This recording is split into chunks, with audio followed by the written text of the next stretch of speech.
welcome to another edition of Circle Time, the Early Years podcast. I'm Glenn Denny. Now, my guest on this edition is a highly experienced nursery manager who goes above and beyond to support and coach other managers to be the very best. Welcome to the podcast, Lorraine Kara. Hey, Glenn, thank you for having me. Oh, no, it's an absolute pleasure. Now, leadership, it's a tricky thing, isn't it? I mean, I suppose as well, there's that kind of slight turn of phrase now. We've gone from just management to leadership as well. So, where's all this? Where does it go? What is the difference between leadership and management, I suppose? I think management, and we do this every day, is all the things that we have to do, the nursery, the budget, the planning of the day, the getting the stuff into position, making sure that the ratios are being met, all of those day-to-day running of the nursery, I would class as management, getting the tasks done, the budgets, all those exciting elements of the job. But when it Mhm. comes to leadership, I think that is where the fire, the passion of like maybe coaching and mentoring your colleagues onto your growth. So probably like teaching someone something new that they didn't know, or even just bringing out some magical skills from them that they had, but they just weren't being showcased a lot, and just empowering someone. So I think that is where that leadership element comes in. And also when you actively take part in the things that you want to happen, so you role model, and I think that and the people follow from that. So that's where my leadership aspect is. Yeah, I mean that does make a lot of sense to me. I mean, I suppose I'm one of those people. I mean, I've been doing early years for about 100 years. Like it's a running joke of mine. Like I've been doing this forever. But I suppose as well, it's like that. You're called a nursery manager, and you're right. You've got that day-to-day element. You've got your health and safety. You've got your safeguarding. You've got all those. I suppose, I mean, the mundane but necessary tasks. And I like the word task because you have to do them, and that's important. But the way you described it there, it's like, oh my goodness, I can see bits of myself in that. And I suppose I'm kind of old-fashioned in a way. I call myself a nursery manager, but actually, am I leading more? I feel like, we have the title nursery manager, but it is so much more than that, because we do a lot of things as a nursery manager. Some days I'm a doctor, a therapist, I'm a mom, but then I'm also that role model for someone else who's just probably either joining the team or the earlier sector for the first time, or someone who's already been there but is looking for growth.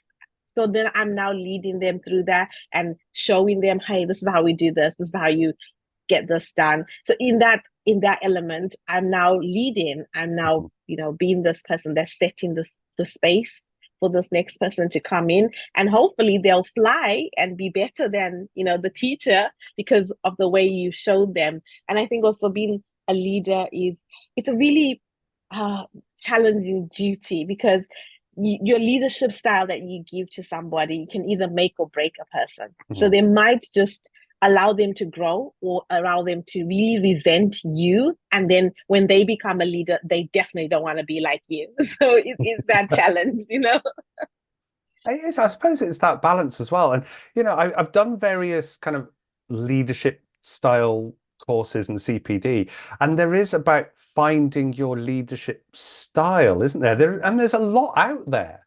There is. I mean, I have done my BA honors in education leadership. So I think my passion for leadership started a long time ago, when I did have this really terrible leader who I honestly, I knew that I did not want to be like her. So Hmm. it was on a day to day, we all would walk into nursery and be on walking on eggshells, because we didn't know if we were the favorite today or not. So if you were the favorite, your day was amazing. If you were not the favorite, you had the hell of a day. And so and we all were competing to be the favorite. And I knew that it was wrong, but I also wanted to be the favorite because I wanted an easy day. So, Hmm. it was, for me, it was that moment where I knew that that was not the leadership style that I wanted. I wanted to make sure that everyone in my team knew that they were important, they were relevant, and that they were valuable, that They all bring something unique to the team. So I think that is where I always had my mind on making sure people belong in that space. That was the goal. Oh my goodness. Like I'm sitting here right now listening to you going, oh my God, that's me. That is me. I've had the same sort of experience where I've had somebody with a very, I'm going to put it out there, a very poor leadership style. They didn't lead. They were, and it was like you. It was like, are you going to be the favorite that day? And I usually ended up being the favorite because there was something that needed done that only Done. I could do. And yeah, it just, but I took a positive from that, I kind of flipped it on its head and went, that's not how I want to be. And, Hmm. having managed, I'm managing I'm in my second nursery now that I'm a manager of. And it's kind of shaped me, which is a positive. Some people maybe aren't, I don't know, maybe aren't that strong or they haven't got that mindset maybe that can't flip it around and go, well, okay, you've shown me how not to do it, this is how I am Hmm. going to do it.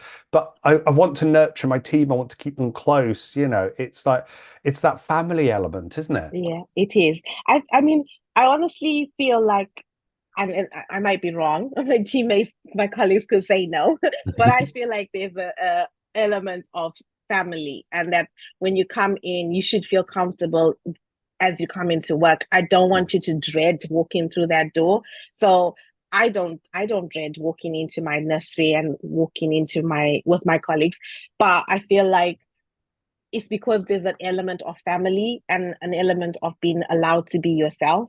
And Mhm. it's the same with like Family First as a whole, as a company. I joined it having so many terrible experiences already. So then I was really when you just get beaten up and you just need that space that makes you feel safe to Mhm. come back out and find yourself. So I think that is what Family First did for me. Is it just allowed me to find myself again and know that I was really a good manager, that I was actually valuable, that I know what I'm doing, and I just needed that. So having that and being able to be myself authentically, bring every element of Lorraine, Yeah. the smiling, the non-smiling, whatever it was, I was able to bring that in, and I wasn't judged for it. So for me, that was like, that is how I want to lead. And I think I try to do that with my team, because if the support I'm getting from the wider company, I want to replicate that to my team. So that Mhm. is just how I'm leading, or how I lead. So yeah. Honestly, it's yeah, everything you're saying, I'm like, yes, yes, tick, tick, tick, tick, yes. I mean, there was one nursery I was at, and it was there'd been a lot of change. You know what early years can be like. It can be ever Yeah. so turbulent, and like some days that like recruitment is like a revolving door, like day by day, and everything was unsettled, everything was unbalanced, and I was like, literally, I'm just going to put my arms around you all and I'm going to hug you and say, you know what, you're actually doing a flipping good job. And I think by doing that, I think it settled everything. And I suppose that's a trait of a good leader as well. No. I think it really does. I just We all have hard days. We acknowledge it is a hard day. But you've done amazing in this hard day, and I appreciate what you've done. Your input was, fantastic. It leaves the staff, well, your colleagues feeling really reassured that, okay, this is the place for me, or I'm still, wanted in this space. Mhm. And I try my hardest to make sure that no matter how hair pulling our day is, that they still feel, that we are fine. So I may tell my staff member off for not doing something, but it's not that I'm going to be upset with them all day. I have told you what has happened, how to fix it, and then we move on. And the next time you interact with me, it's, as if we never had that telling off, Mhm. because I don't want to stay all day mad at you and you feel like, oh, I got told off by Lorraine today, so I'm in her bad books. Let me not talk to her. She's not going to talk to me. Mhm. I never wanted to be that kind of person.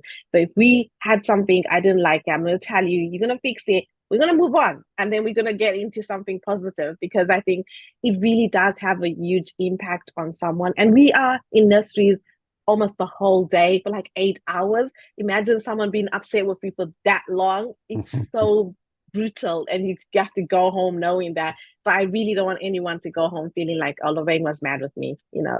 That's not how I And want. it it's like not quite triggering, but it is bringing back those memories where, yeah, I did have a manager that was just annoyed all day, and you would go home and you would cry, and it's like that's not how you want to feel. And I think what you're saying there, and yeah, is that because you're supportive, you're that caring, supportive leader, that your team matter to you. That moment where maybe a team member hasn't done something quite right, or say for example they've forgotten a nappy change. It Hmm. can happen. It can happen. Yeah, But you've spoken to them about it, and like it's how you deal with it, I suppose, isn't it? It's how you speak to somebody. yeah. I think that's it. It's how you speak to people that I feel like as a leader, they might not remember everything I've done for them or any whatever, but they will remember how I treated them. Hmm. And that's for me is very important. And because for me, all the managers that were ever terrible or mean, I still remember them. And I still remember how that made me feel. Hmm. So I always try to make sure that I leave a space with people knowing how I made them feel. Like I made them feel important. That is key for me. I made them feel like they belong. That is important. And I can leave and you see me down the road. I hope oh my God, Lorraine, yeah, I had this really great feeling with her. That is all I want from my team. I suppose as well, it shows with, I mentioned earlier about, we go through that phase of revolving door of recruitment. But I suppose if you are developing this strong family feel to your team, they're more likely to stay. I hope they do. But I think it's quite a tricky thing with earliers. I know if you're not paying them a lot of money, there has to be something else that's keeping them. And I Mhm. like to feel like it is the manager. So if that manager is really good and treats them really well, that enormous salary is not going to really want to call me unless I'm in a really financial situation and I need that money and I'm not able to get it with your company. Fair enough. But I feel like if you are treating people well, and if you're doing that Maslow's thing of looking after the staff members, Mhm. meeting all their needs, Yeah. they will feel secure enough to stay with you. So it's all those things that I learned at uni and that I'm currently learning. I am studying for my master's degree, so I'm currently learning new things, and I'm learning every single day just about how people are, how leaders can impact people every single day and the value I play in someone's life, not just the value I play in the nursery, but those people that I'm working with, how do I impact them each day? And then they have to go home to their own families. So it's really important that I leave them not bruised or battered. Oh, I know what you mean. Yeah, it is. It's like it's not quite two lives as such, but it is. But it's two lives that are connected. It's like you've got your nursery life, then you've got your home life, and it's Yeah, like sometimes they can like merge into each other, and it's about making sure that at least the work life part is a positive experience. yeah. I mean, it is true. Like I feel like it does. It does come together. Especially, I mean, I am a mom. I have three children, so it does have. If I'm having a really hard, stressful day, I do know that it can like impact home. If I'm really coming home and I'm still have all this negativity or Mhm. things on my mind, it could impact the way I interact with them. So I'm like trying to be so mindful on, taking those moments to breathe and like walk home, walk through the park so that I can, let it all out. By the time I get home, I can pick up this energy to talk to my 5 year old because 5 year olds they have a lot to say. They do. So you need to have some kind of energy to give to them. So I can't finish it all at work, and so it is a learning process on how to manage that my role and plus my role at home and just balance it out. So it is challenging, but I think like I'm working through that and I'm finding small things. That walk through the park has helped. So it's good. I know what you mean. I do 4 laps of the playing field next to my nursery, and boy, does that! I just feel like I'm reset and it's off we go again. Yeah, it's. I think it's important as well because sometimes, as a leader in a setting, you sometimes forget about yourself. Hmm. And I that's, honestly do. yeah, and that it's really important not to forget about you, I suppose, isn't it? It is. I feel like I've learned that now. I wasn't very Mm, good at myself. I was always putting the nursery first or this first, and I never really took time to take care of me. mhm, So I think when anything like would happen and it was really overwhelming, it was really a challenge to like kind of process that. And I know now I have fancy words for that emotional intelligence. you know, I wasn't calling it that at that time, but you have to think about your emotions and how those emotions impact you. I mean, I know I had one of my colleagues, she actually told me one time that, Lorraine, and honestly, it was not even on my mind, but she's like, that your mood impacts the rest of us. So how you show up to work has that impact on us. And it never, like, it hadn't occurred that how much my mood plays with my staff. So mhm, then I started to understand that. And I think one of the key days was like we had Ofsted inspection, and you know how intense that can be. mhm. And we were moving, we had inadequate. So we now were waiting for this inspection. So it was a big deal. And we got Amanda Spillman come into the inspection on that day too. And we also met our new childcare specialist on the same day. But our childcare specialist was this amazing lady. Her name is Michelle Faulkner. Just amazing. So I love her. So she came in, she was like, oh, wow, wow, wow. And then we saw Ofsted is there. And so I go to the gate and I'm like, hi. And it's Amanda. And the inspector has already started talking to families. Amanda's just there to observe the inspector. And I'm Gosh. like, hello, Amanda.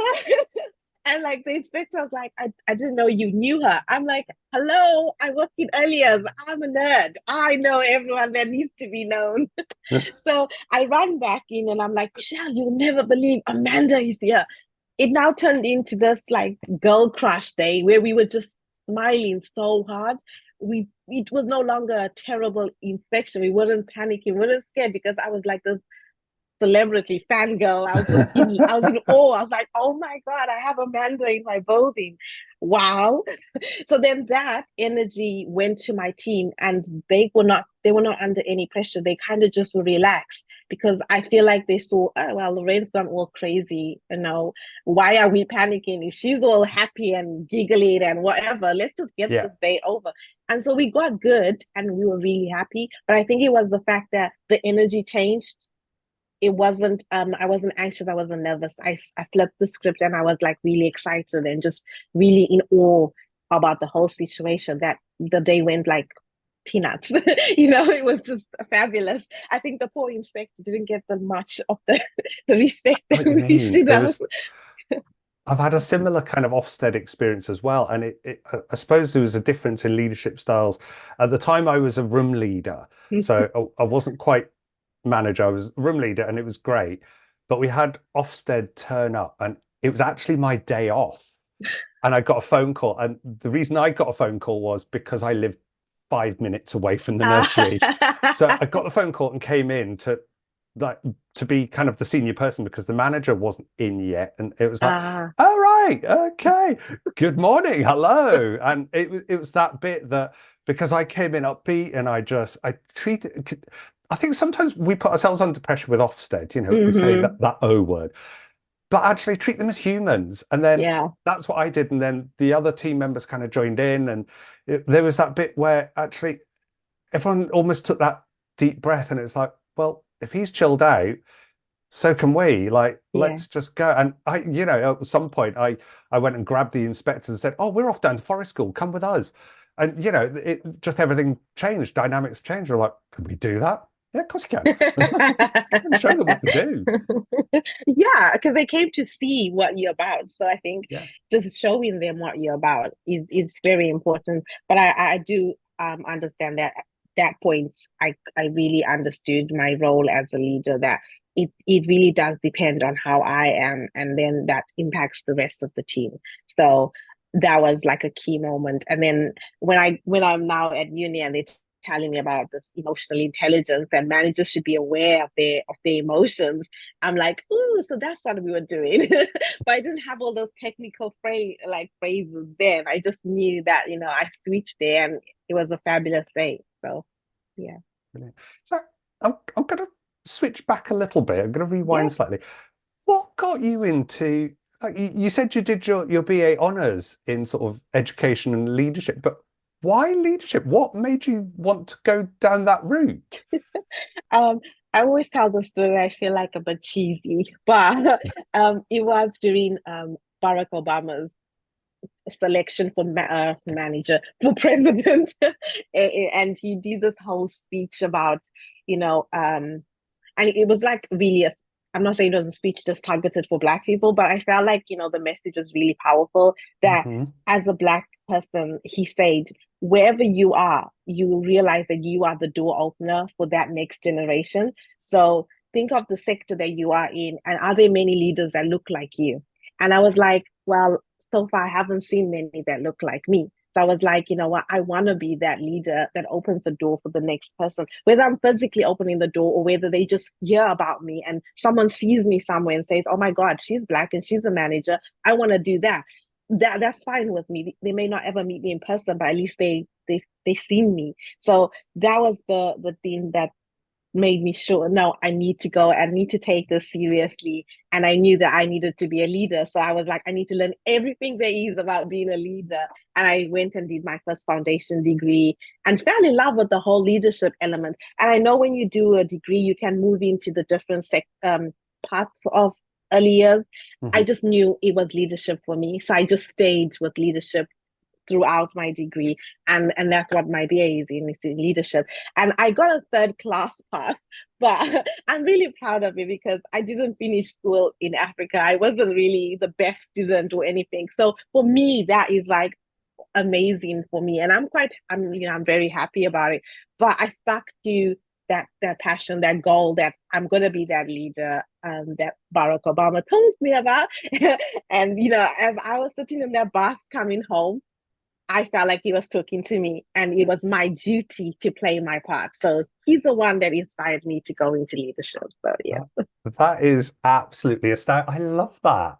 Like, I mean, you're right. It's that representation as well. There's all different types of leaders and managers out there, and it's who has inspired you. And the fact that you've taken somebody as amazing as Barack Obama, and he is. I mean, why the Americans have got this crackers system where they can only sit for 2 terms, like it's bonkers. He should still be there, you know. But it's like, yes, his messages were powerful and they were strong, and they resonated with people like yourself who went, do you know, I can do this. I did. I was like, yeah, okay. Honestly, I came home and I remember saying to my husband, Barack Obama told me I need to be a leader. So I'm gonna be a leader. And he just looked at me and was like, okay, yeah, when did you meet him? I was like, on the bus. I was listening to his speech and I am going to be a leader. So I signed up. I think that's very year I signed up to do my foundation degree, and I was in the class and I was like, okay, let's go. Lorraine Kara, here I come. Oh, brilliant. Well, yeah. But it's brilliant though that you had that sort of that amazing kind of influence. But then have you stopped to think as well that you're influencing people as well? That your messages are out there, and this is one of the reasons I'm talking to you on the podcast as well. Is like your messages are out there, and they're getting stronger and louder, and the representation is there, and it's important. I am, you know, understanding the impact that I have. And I think that's why I try really hard to stay true to like who I am and to what drove me into this space. But just also making sure that I'm showing other Black females that we can be more than just whatever the stereotypes of Black females are.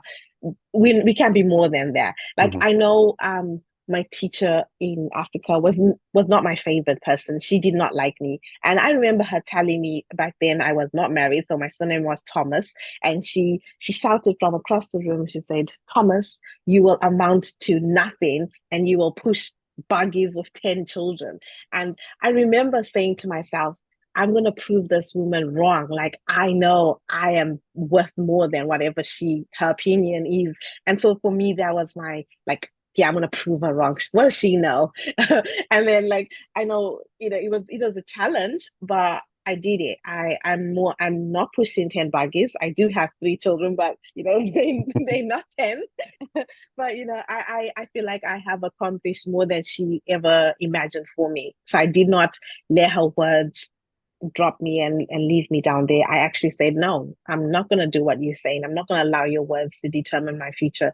I'm going to be more than that. And I'm going to be better than you. So I've always tried never to speak negative on a person and always try to find the positive of that Mhm. person and maybe say that to them. Like I do have a colleague who is he used to be our chef and now he works in the room and he's a male colleague and I'm really proud of him and I have told him so many times that you know what you are going to make a great role model for other black boys and he laughs it off and he's like yeah and I'm like I can see that I can see the leader in you. I can see what you're going to do with other people so and I gave him this opportunity. He's now doing his apprenticeship but I feel like he's going to open the door for other males to come Mhm. in, and especially other young black males who may think that early years is not the sector for them. But if they see him thriving, they will probably want to do that too. So I think that was just opening that door for him. And, what he does with it is now up to him. But I've opened the door. So, I suppose as well, your influences have shaped the type of leader you are, which is then shaping it's an amazing game of pass the parcel almost. It's like I've taken these influences and that I'm going to say stubbornness, but it's a beautiful kind of stubbornness because I'm there as well. I've had teachers that have said the same to me. Should never read my school reports, but mine always say she's always chatting. So there you go. doesn't pay attention. That was on mine. Daydreaming, that was the other one. If you're creative, you daydream. But it's that bit where your strong influences or sort of almost anti-influences, like those negative comments and things have spurred you on. And now you're passing that on. And that another sign of a good leader as well, that they don't just hold on to it, they share it as well. I feel that is what a good leader is. Because if you're not able to allow others to grow, then why are you there? Because I know there's some leaders that are afraid of competition or someone being better than them. But why? Isn't the whole purpose to teach someone and make them better? I mean, we can always keep learning, but we always have to be thinking, someone else is going to be taking over from me. And I have just opened that door, and the whole next generation is going to do way much better than me. I mean, I think it's even from the beginning of like the Black community, it's always been to make it better for the next generation. And I Mhm. think that that's just what we need to be doing. Like, I feel like it's a responsibility that I then empower the next person. It is as well, because I mean, so I can look at it. I mean, you're looking at it from the perspective of color and race, which Yeah. is hugely important. I kind of look at it from the gender perspective and like knowing that 2% of the workforce is male, Mhm. that's extraordinary. Like, everywhere needs that positive, good, solid representation and that good leadership to say, you can do this and I'll Mhm. help you, you know. I think that is key. I mean, I feel that's probably why I was never afraid of having male practitioners from the very beginning. Like I've Mhm. always been comfortable and very excited to have their presence because again, it just brings in a whole different perspective to the setting. And also, I don't know, it just allows the children to have different elements of care Mhm. provided within a setting. So I'm always like encouraging males, let's get in there, let's get you into childcare, and see where you go with that. And I find like a lot of the practitioners we have I'm not saying only male are amazing, but they just really spark this fire within a setting. They just bring so much. So Mhm. it's really good to encourage that. I mean, like you gave that prime example there of, and it's probably a really good example of your leadership as well, where your chef has all of a sudden moved out of the kitchen and onto the floor. It's, if he's seeing a direction or a career that is being championed by a quality leader, then, obviously people are going to follow. It's almost like the Pied Piper, isn't it? It is. I love that story as well. You're welcome. But yeah, I think he he said he just because he would be in the kitchen and he would be he would finish all his tasks. So he would come out and I'll be like, go sit with the children, go and hang. And he started off in the baby room and he just was like, I love it. I love spending time with the children. And then at the end, because he was doing a maternity cover, and at the end he was like, actually, I don't really want to leave. I want to work in the nursery. I want to be, part of your team. And it's like it was really good to have him say that and to want to be part of that. So it was amazing. Again, that's down to good leadership. If he felt supported and encouraged, then, of course he would want to stay. So, Lorraine, we're almost getting towards the end, but have you got a top tip for a leader in early years? I would say always just try to be 100% yourself, but also just, always think about that terrible leader and try not to be that person. But just like lead, I don't know, just lead with your heart as well. I know a lot of people will say that's not really good, but I feel like when you're leading with your heart, you're going to be really true to yourself, but also true to your team and being who you are. I always try to be myself. I don't try to change for anybody because I'm going to just be doing something that's fake and I don't want that. So I will always be honest with wherever I am, however, whatever I'm doing, I want to give you 100% and I'm going to tell you that. And I'm going to bring all of Lorraine into that 100%. You're going to get all of me. And that's how I lead. I mean, I think just be yourself. Be true to yourself. You definitely summed it up there. I think leading with your heart. I mean, we're in a caring profession. We care for children, and as leaders, we care for the adults that care for those children. So, yeah, leading with your heart and being you is important. You can't be a fake you. People will see straight through it. Absolutely. Well, Lorraine, I'm really sad time is against us, but thank you so, so much. It has been absolutely amazing. And I honestly can't believe how much of our career stories have collided. It's like quite scary. Well, thank you, Glenn, for have given me this opportunity. So I really am grateful, and I really will be listening out for more podcasts from you. So yeah, That'd be amazing. But Lorraine Kara, thank you so much. thank you, Glenn. I hope you have a good evening.